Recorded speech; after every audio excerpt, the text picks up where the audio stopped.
Well, you asked the question, what goes through your mind in combat? I guess the greatest thing that goes through your mind is life. When I say life, you want to live. You strive to live. You have your ups, you have your downs. The downside is seeing someone that you think so much of get killed, get wounded, go back.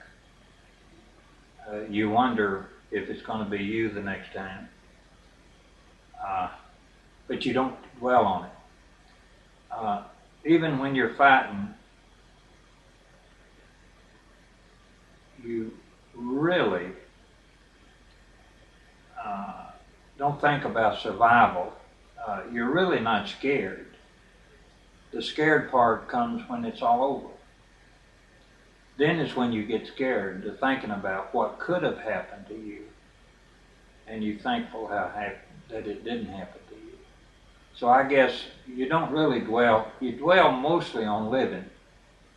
You know, it's hard to say, well, you dwell on living, but I think the greatest thing that you think about is that you're going to live, and they can't get you.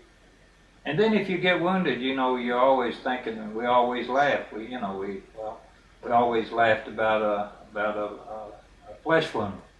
You know, flesh wound is always good for, maybe good for the States. Flesh wound may be going back to the hospital for, and out of it for a month or two. And so, you know, but these things come after it's all over, after your battle or after you've been fighting for a day or two. But you have your ups and downs. Yeah, you know, it's not an all serious side. You do have the laughs. You do have your fun. You think about, well, the shell just hit right over there and it didn't get me, and how thankful you were. And then you try to be brave and you laugh about it because that shell didn't get you. Because there's always something to remember as a soldier is that a soldier never hears the shell that hits him. You only hear the shells that miss you. So you see, you're always thankful when you hear them hit, because you can hear them coming. The bullets you can't hear coming. The shells you can hear. And if you hear it burst, you know that you're all right. And that's something always to look at. I've had some good friends, one fellow particularly, that you're always looking for souvenirs. You know, you think, well, souvenirs during the war? Yeah, you're looking for. We were. I'm sure that all of the others the same way. I know that the P-38 pistol we were looking for, a German Luger we were looking for, and different things. The lighter side, I can remember, they must have been 8 or 10 of us going through cleaning up area back to where there's always snipers and all that. We come up on this farmhouse. Coming up on this farmhouse, why this lady come out, man, she's just shouting and raising her hands, having a fit, and we didn't know what nobody in our group could speak French or French, I should say. But anyway, looked across the barn, and here come all these Germans out of that barn. I never will forget that, which could have killed us all, but they all surrendered, every one of them. And the first thing that they were holding up, our guys was holding up their wallets, meaning that they want the wallets and the watches, and so that was one of the lighter sides. And I guess maybe from Normandy, I can always remember that one particular instance where we was all holding up our watches or the billfold to see who could get the most. But by the same token, the Germans would do our prisoners the same way. So it was just tit for tat. So in France, it had been occupied by the Germans for quite some time before the invasion. What was the reception you received, and the Americans or the Allies in general received in France?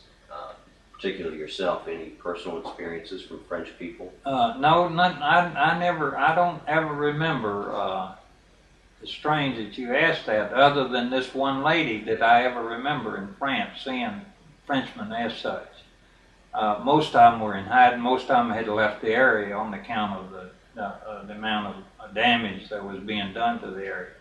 And that was the only one that I can remember seeing when I was in France. As strange as it may seem, and that one lady that I always remember back in my mind is, and that little farmhouse. And I don't even know who. I'm sure that Chuck Hopkins was with me, but who else was with us, I have no idea. Not at this late date, because this is the first interview I ever give on the war. After the invasion of Normandy, where did you go from there? What happened after that? Well, after the invasion of Normandy, I believe we went in with 145, and I could be wrong, but it seems to me the ones that come out of our outfit, they was 39 or 45 of us left out of 145 that either had been killed or wounded. Okay, now at that time they shipped us back to England, back to Corinth. For what reason we didn't know, but that was after 31 days in Normandy. Then the war was still going on in Normandy, but they had brought all the paratroopers out, and obviously they had something else in mind for us. But being a young fella, you don't put your mind to that. Oh boy, I'm going back to England, and so consequently we went back to England after 31 days. In England, we got back and back into the routine again. Then men started drifting back. They drifted back 2 or 3 sometimes, whatever they were, whatever number. But eventually we got back, and the replacements. Then we started getting replacements, and eventually our company got built back up to full strength. I always remember one fellow in Normandy. Another instance that stands out in my mind, and when we were talking about souvenirs. This fellow by the name of Fitz. Never will forget the name as long as I live, or him either, because he's a great big tall fellow, and a heavy built fellow. And we were someplace in Normandy, and him and 2 other fellows went souvenir hunting because the Germans had just moved out when we had moved in. And a sniper got him, and he looked through a hedgerow, and the sniper killed him, and that was one of the sad moments in my life, because of the fact that I did think so much of Fitz. That always fun, always lots of pleasure to be around, and he was somewhere in Utah. I have his address, but I don't know where it's at.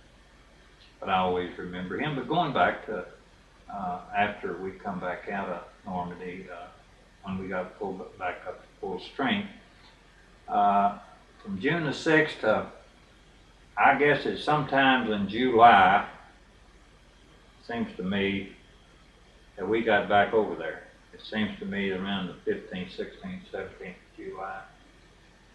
We got back full strength. We sort of had a life of Riley, you might so to speak. Didn't have to do a lot until, I'd say, up into August, maybe the middle of August. And then the invasion of Holland come. The Netherlands, I guess probably would be at that time, I would say that most of us were seasoned soldiers, the ones that were the original ones. We had quite a few. Lots of replacements come in. And when a replacement come in, you'd act like he's with you all the time. It wasn't, I'm better than you, or just because you'd seen combat or something like that. I don't ever remember anybody taking anything from a replacement and making him feel like less than a soldier, because we always thought that we were airborne.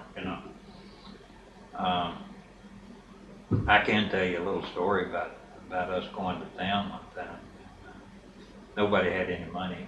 One fellow had a flashlight. We sold the flashlight enough to get us all the beer at the pub. And this one American soldier, captain or whatever his name, come up and buying us all beer.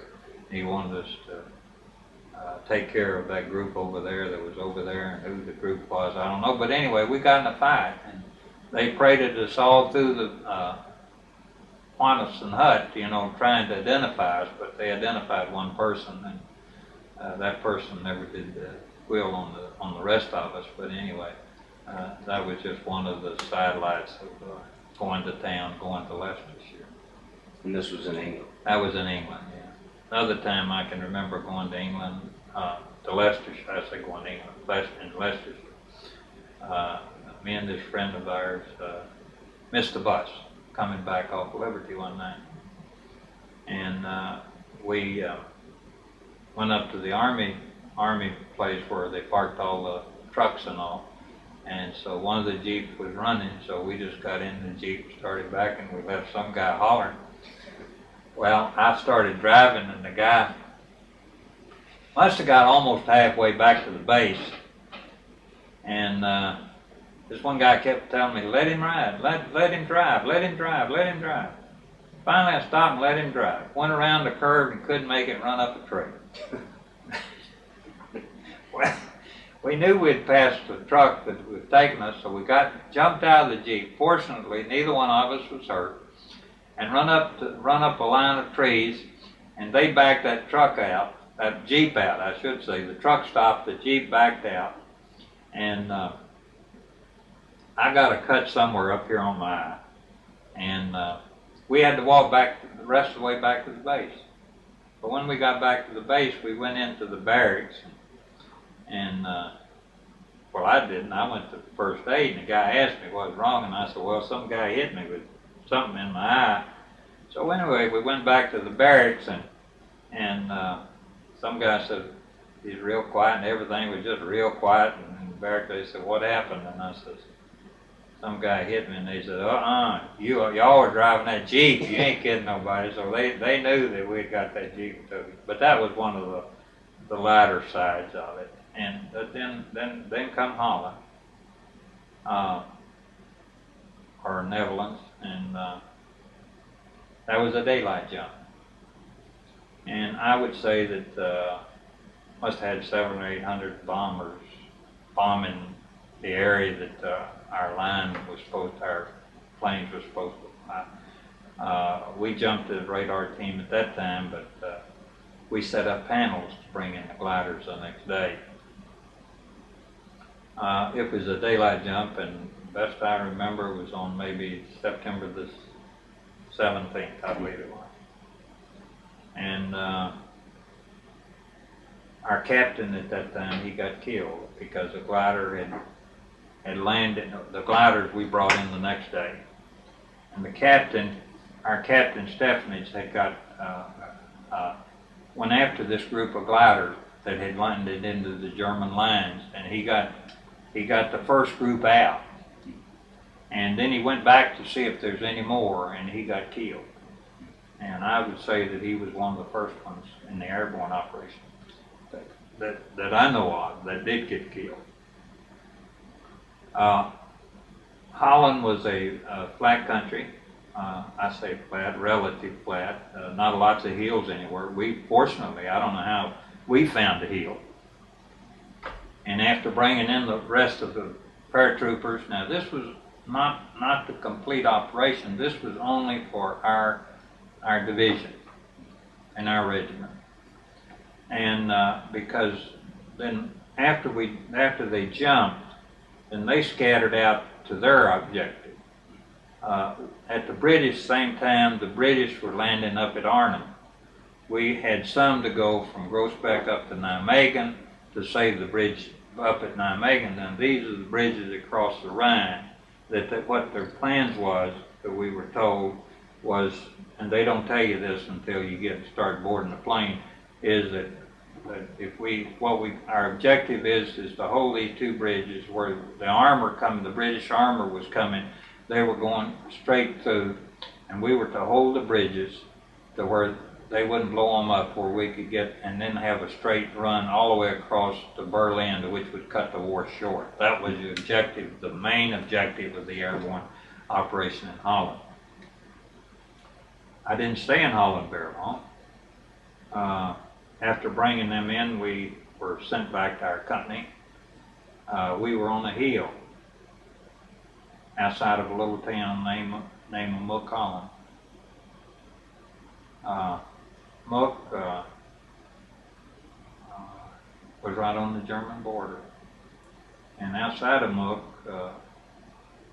there was a hill, and it's called Devil's Hill. And at that time it had a rest home or a resort or whatever there. Had a home with a windmill.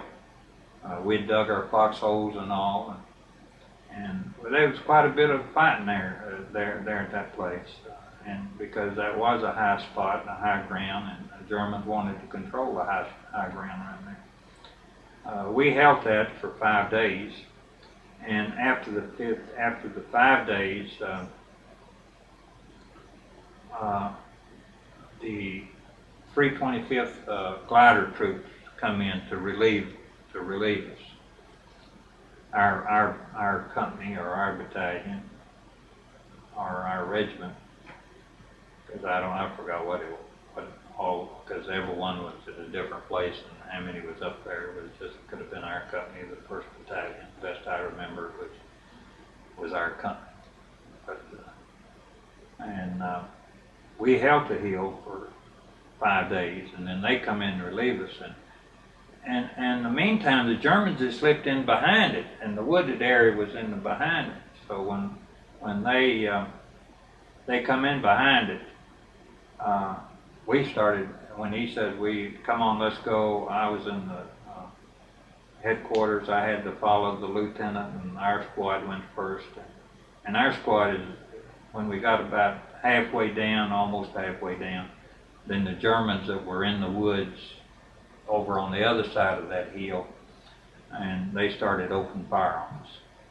And that's the end of my war right there, because that's where I got hurt. That's where I laid out for 2 days. I can remember catching rainwater in my helmet to drink, for I'd have some water. I can remember taking a shot of morphine.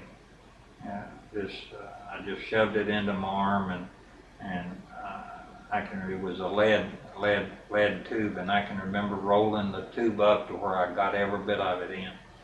But as far as a bullet, I can remember the machine guns shooting off the cabbage patch, and just as it looked like it got maybe a foot or two in front of my face, it quit. Obviously, he run out of bullets.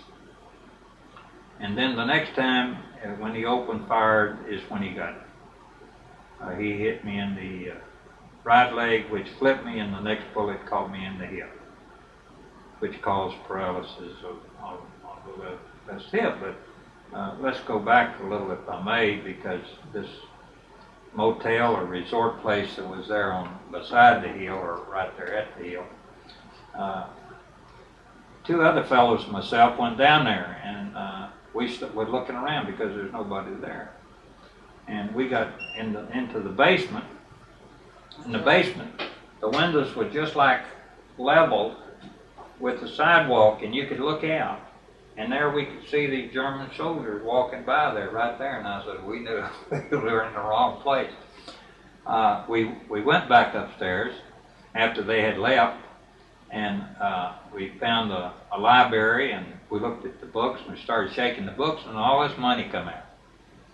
And I think my share was something like $40-something thousand in German marks. And I said, oh man, I stuffed it in all my pockets.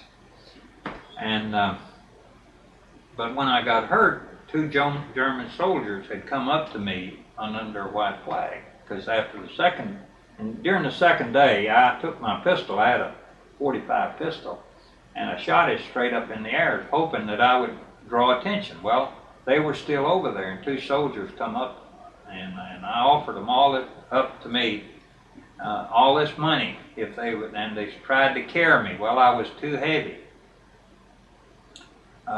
Then they took my jumpsuit off and started running, and I couldn't figure out why they were running. So here come these two American fellows down there under a white flag also, and they didn't shoot them because the Americans hadn't shot them, which unfortunately it didn't shoot at them. And those two, I never will forget the looks on those two soldiers' faces when they come down to pick me up and carry me back, and because those two soldiers was trembling, and I can understand why, and because they risked their life to come down and get me, to which I never did know who they were, but since I thank God that they did, and for whoever they were. That really is the basic end of my story, other than the fact that they sent me to the hospital in Holland. They operated, and the last thing that I can remember when they operated was the fact that they told me that I could hear the doctors talking, well, this leg had to come off. Well, it didn't come off, it stayed on, but it cut a nerve. And it cutting a nerve, they wasn't too familiar with nerves at that time, and so consequently they sent me to an orthopedic hospital. And you can cut that out if you want to or not.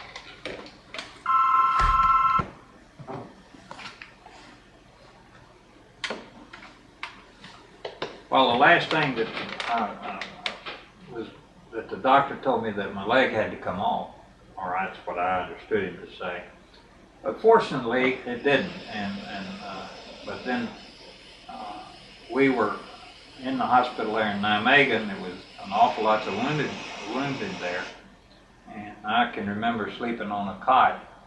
Put me in the hallway in a cot, and I think it maybe was the second day, maybe that I got a bed, and the day after that, it seemed like that they had got it opened, and then we were taken by ambulance back to Belgium, and then they flew us back to England, and then I stayed at, I forgot the name of the hospital, but it was right outside of Oxford. And I stayed there in traction for approximately 6.5 months. Then they sent me back to the States. I'm back on the ship Elizabeth. And I picked up an infection of the bone, and I got an infection of the bone, and they opened it up, the cast up. I had it all the way up from my chest all the way down, shipping back. And I could close that cast up and run a fever. Well, when they put me on the ship, they put me way down in the third hole. I said, I don't want down there. So anyway, I closed that up, and I started running the fever, and they took me up to sick bay. And I rode the ship back, Queen Elizabeth, back to the States, up in sick bay. Got back to the States. They sent me down to Augusta Hospital, down in Augusta, Georgia. Put me back into skin traction. And one day, the skin traction slid off, and they had the whole back of my leg had been eaten out with an infection from that irritation from that, and I had no feeling in it, so the back calf of my leg was eaten out. And then is when they realized that they had to send me to a neurologist or a neurosurgeon, and they sent me to Atlanta. It was over Chamblee, Georgia. I forgot what the name of that hospital was, but anyway, they sent me over there, and the guy by the name of Dr. Bowman operated on me. And he told me at that time that my leg would never come back because of the fact that I had cut the nerve, and they had waited too long before they had stitched the nerve back. So I was in bed approximately 13 months. I was in the hospital for over 2 years. And I got out in, I believe it was 1947, I believe it was. 47, I believe it was. And from that time on, I lived a semi-normal life.